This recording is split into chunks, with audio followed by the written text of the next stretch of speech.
Hey guys, and welcome to another one of my Gosei Sentai Dairanger episode commentary and reviews.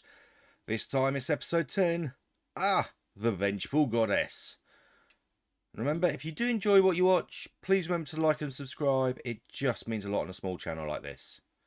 Now let's get into the episode. The episode opens with Kujaku hanging out with the Dairangers at an aviary, feeding the birds alongside Daigo as the Dairangers watch on.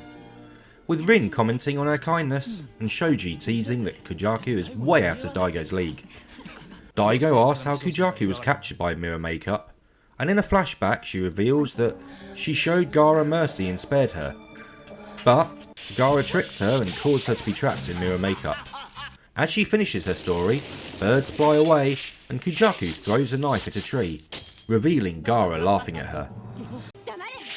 Kujaku attacks, and Daigo tries to stop her, as she's putting the animals at risk. Kujaku turns her blades towards Daigo, knocking him down and blasting him, saying he doesn't understand her anger. Gaara disappears and Kujaku chases after her. The Dairangers are upset with Kujaku and call her mean for hurting Daigo, but Daigo still thinks she's splendid. Elsewhere at a park, the petals of a sakura tree causes a group of people to run berserk and attack each other. The petals transform into Sakura Viscount, who laughs at the foolish humans. Back at his pet shop, Daigo worries about Kujaku when he is contacted by the other rangers, struggling with people turning violent and rampaging through the city. Daigo arrives and tries to stop them, but seeing their eyes he realises the civilians are under the control of the Gorma and tells the rangers not to hurt them.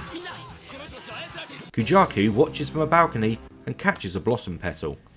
She realises what is happening and throws peacock feathers at them, causing the civilians to fall over. Daigo pleads with her to stop, even taking a peacock feather in his chest, and runs to her, but Kujaku states that compassion will lead to defeat and she must seek revenge against Gaara, before disappearing and Daigo falls to his knees. At headquarters, the team are healing up and talking about Kujaku. Kaku reflects that her personality has been corrupted by what happened 6,000 years ago. Rin says that Kujaku's actions are unforgivable, but Ryo states they should find the Gorma. They leave to do so, but Kaku stops Daigo to say that while Kujaku has a point, but having compassion is what makes a true warrior. He leaves, telling Daigo to strengthen himself while fighting the Gorma. Later, Kujaku finds Sakura Viscount, as she is unaffected by his powers. She asks where Gaara is, as Gaara appears and challenges Kujaku as the Viscount watches on. Kaku senses a devastating amount of power within the two and sends the rangers. As they arrive, they watch the two battle. As the Viscount watches with delight about how other beings fight, the rangers challenge the Gorma as they transform and face a group of Cockpatros. Daigo ends up facing against the Viscount, and as the Gorma unleashes a flurry of attacks using Daigo's own Diamond Rod, he's able to dodge every one using a special technique before using his blade and his recovered rod to defeat the Viscount. Sakura Viscount uses a growth bomb to grow giant, and the rangers summon the Kiden beasts, forming Daireno. Sakura uses Petal Storm to no effect, as Daireno draws its sword and defeats Sakura Viscount in a single strike. Later, Daigo is looking at a picture of the Peacock Buddha and holding Kujaku's feather, wondering where she is. When he sees a vision of her injuries, she says they will meet again, as Daigo pleads with her to return as her gentle self, and the episode ends. So, I mean, that was a fun episode. Bit of a depressing episode from Daigo's point of view, but oh well.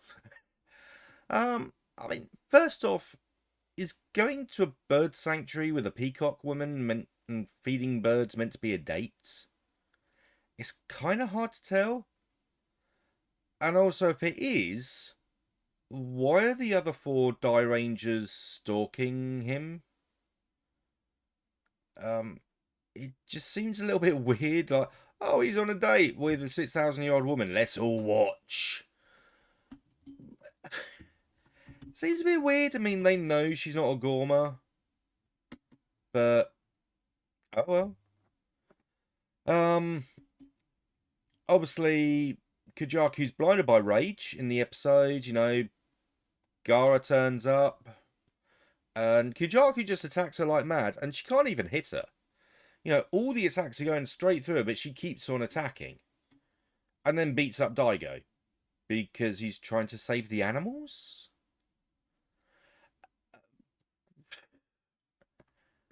And also later on, you know, throwing the peacock feathers into people, is that to incapacitate them? Is it curing them? Is it, you know, taking them out so they can't keep fighting? It's kind of weird. I don't really get the point of throwing the peacock feathers. And of course, it hits Daigo, and he's there like, don't do it. And then later on, you know, getting all patched up. So it's not like it's doing him any good. It's obviously bad for him. So yeah, I don't really get that. Also, kind of interesting when they go off and, like, you know, Kujaku's finally facing off against Gara. They just stand and watch. They don't even transform. They literally just stand and watch. I mean, okay, they would have been completely outmatched, but they could have at least tried to give Kujaku a hand.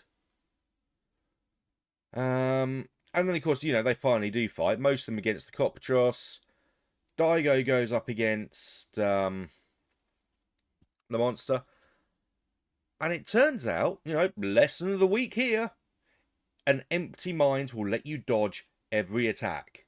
It's like, I must clear my mind, I must clear my mind, I must clear my... Woo! Woo! Woo!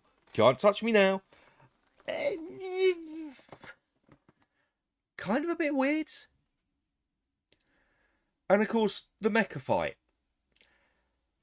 It lost one hit. You know, the Gorma attacks, but there's literally no damage. And Dairano, in fact, I have Dairano right here. This is Dairano during an attack. Exactly the same reaction as on the episode. Dairano just stands there. And I'm starting to wonder, in these early appearances, obviously it's only been, what, 3-4 appearances now? Dairano feels really seriously overpowered. I mean, I love it. I think it's a great design. It's... I mean, especially with the sword at its hip, instead of just coming down from the clouds like with Dairanger. I think this is a great design. But it just seems so OP. Where, yeah, it's taken enemies out in like 2 or 3 hits. I think 4 was the record so far. And this one's like 1 hit. It seems a little overkill. Power Ranger time. Thunder Megazords. So the Gorma appears in episodes 23 and 24, which is the Ninja Encounter, parts 2 and 3. So that's when Rocky, Aisha, and Adam are introduced. They're actually introduced in part 1, but part 1 uses a completely different monster. It actually reuses a Dairanger monster. They called it Cardiotron or Hatchosaurus or something. But the Gorma is now known as Terror Blossom. And it actually has scenes fighting the Power Rangers. They actually filmed new footage with this Gorma. I mean, when I was going through this, I was like, oh my god. It's new footage. So, yeah, in part 2, there is new footage of the Gorma monster. They obviously got the costume from sent over from Japan, and they were able to do new footage where he actually fights the Power Rangers.